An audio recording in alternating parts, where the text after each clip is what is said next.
What can I say? My life has been filled with many unlucky times. Most of them have been very lucky, some not. There was a time when I was in love, but the girl that I loved fell out of love with me. I didn't know what to do. There's so many emotions that hit me.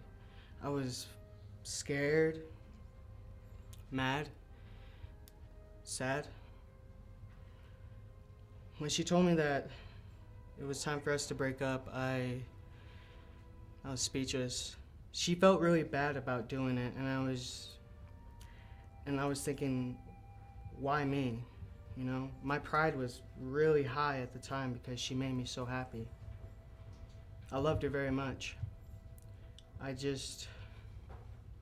What can you say? You win some, you lose some. But that really doesn't ring true with me.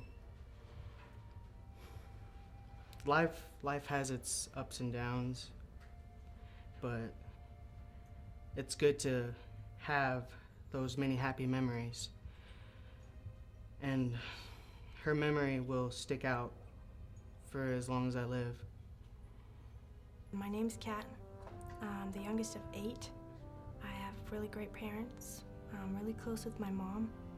I've always been really shy, not really with my family, but in front of a lot of people, not really my thing. As a kid, what I liked to do was anything that had to do with being outside, sports, football, basketball, baseball, and I still like to do that stuff. But what I really like to do now is photography. I really want to take pictures. I like to travel, and I've been to like Ireland and England. I love taking pictures of all the different things. Not really sure if that's what's going to happen in my life, but that's my dream, to become a photographer, and that's what I hope to do someday. Mother, daughter, sister, friend. I'm all of these things. I'm a student, strong, determined. I know what I want and I know how to get it. It's not easy for me to love somebody, but when I do love, I love hard. There are many loves in my life, but only one love of my life, and that's my son. My name is Millie, and that's my story. One day my son approached me and he asked me, "Mommy, what is your religion?" And I looked at him and I said, "Sweetheart, I don't have a religion." And he says, "But you believe in God." And I said, "Well," I said, "God exists for the sake of existence, where religion can only exist with God." And so was the birth of my cookie dough theory. I told him, I said, imagine that the Word of God is cookie dough, and you spread it out nice and flat. I said, you have your handful of cookie cutters over here. Those are religion. They go into the Word of God, and they force it into a preconceived shape and an ideal of what you are supposed to believe. I said the problem with that is that now you have the different shapes, and the different shapes argue over who is better than the other, when they've all forgotten they're from the same dough. Not only that, I said, but when you force something into a preconceived shape, you leave out very vital details. And so, that was when the birth of my cookie dough theory was born. My name is Betsy Torres, and that's my theory. Where to begin? Me and my 2 brothers were on a ski trip in Europe. Right now we're in England, driving in the car to the coast so we can catch a ferry over to the mainland. We ended up leaving the night before because we got so excited after packing up the car. We just left. We were just spontaneous and we just up and left early. So we were supposed to get a ferry in the morning, but we ended up getting there the night before. All the ferries were full, so we decided to just sleep in the car someplace. So we drove around, looking for a vacant parking lot to just sleep in for a little while. And as we started driving, I heard some explosions off in the distance, just boom, boom, everywhere. And next thing you know, there's red and blue lights all around me, and I'm getting screamed at by the cops. They're saying, hands on the dash, turn off your vehicle. So these British cops come up to our car and start asking us, what are we doing here? What's our business? And they see that the Air Force sticker on my brother's car, and he asks him what he does. And he goes ahead and tells them that I build bombs for a living. Yep. Our time to be in the right place at the right time, huh? So after hearing that, they pull us out of the car, put us face down on the pavement, and search us thoroughly, search our car thoroughly, that we ended up packing for hours. And after a little while, they finally realized that we were the wrong people in the wrong place at the wrong time, and that we weren't the guys that they were looking for. But needless to say, it was definitely a very exciting night.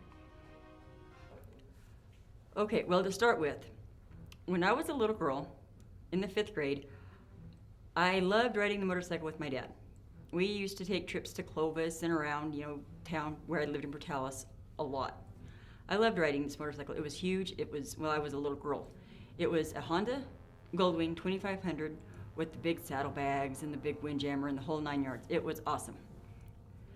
Well, one day after Christmas, when I was in the 5th grade, he took me to Clovis. And on our way, I'm bundled up in my big motorcycle jacket with my helmet on and everything. And on our way to Clovis, we got run off the road. I don't remember much about what happened before or after because I was knocked unconscious, apparently. The motorcycle flipped twice, head over end, and my dad flew off of it, frontwards, off of the front of the motorcycle. And it flipped 3 more times with me still on it, and I landed under it. Like I said, I don't remember anything. My dad was laying on the side of the road, and he kept, asking, "Where's my daughter? Where's my daughter?" Everybody thought he was nuts because they couldn't find me. They couldn't see me. They didn't know where I was at. And this guy that he knew pulled up shortly after, and my dad told him, "My daughter was with me. I can't find her." And so he went over and he picked up the motorcycle like it was a toy and tossed it off of me, and they found me. And if he would have been 5-10 seconds later, I would have smothered to death because dirt had went up my face mask and I couldn't breathe. And so they transported me to the hospital. I woke up 5 days later and went home. So that is my story. I am Jennifer Cupid. I lead a double life. In the daytime, I'm just your average city girl. I work at a small florist shop and have a few friends whom I love very much. We hang out when we can and sometimes party. I live at a small apartment by myself and I can come and go as I please. I love my life. But when night falls across the buildings in the city, my real work begins. I fight the crime fighters. I disguise myself and stalk the streets, looking for what trouble I can find. Sometimes I'll rob banks or maybe do someone's dirty work for them. But my favorite part of my work is fighting Batman. The way he moves makes my heart start pounding. I know this sounds wrong, but I love being a villainess. Sure, everybody thinks I'm the sweet and innocent girl who works at this quaint little florist shop on the street corner. But when it comes right down to it, I'm the complete opposite. I am Laura Scarlett, and this is my story. In the year 2012, our beloved planet was thrown into turmoil after a war between heaven and hell broke out. Our beloved planet was torn beyond recognition. Our forces were defeated. We didn't know what to do, so we went into hiding. We got tired of waiting for death, waiting for life. But it's 1,000 years later and we have awoken. But our forces are spread thin, far and wide. From the Great Pyramids of Egypt to the ancient pyramids of Chichen Itza. From the frozen pyramids of Antarctica to the hidden pyramids of China.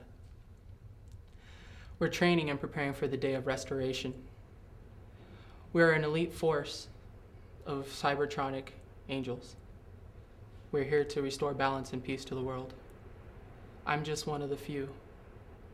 My name is Xadrian, and this is my story. I had so many questions. There were so many new faces, so many ways of talking, behaving, and even thinking. I was going through a cultural shock. I still remember my first week of school in Disney World. That was the scariest week of my life. because learning a new language, making new friends, and even trying to understand my teachers were challenges that seemed really hard to overcome. But that was not going to stop me from moving forward.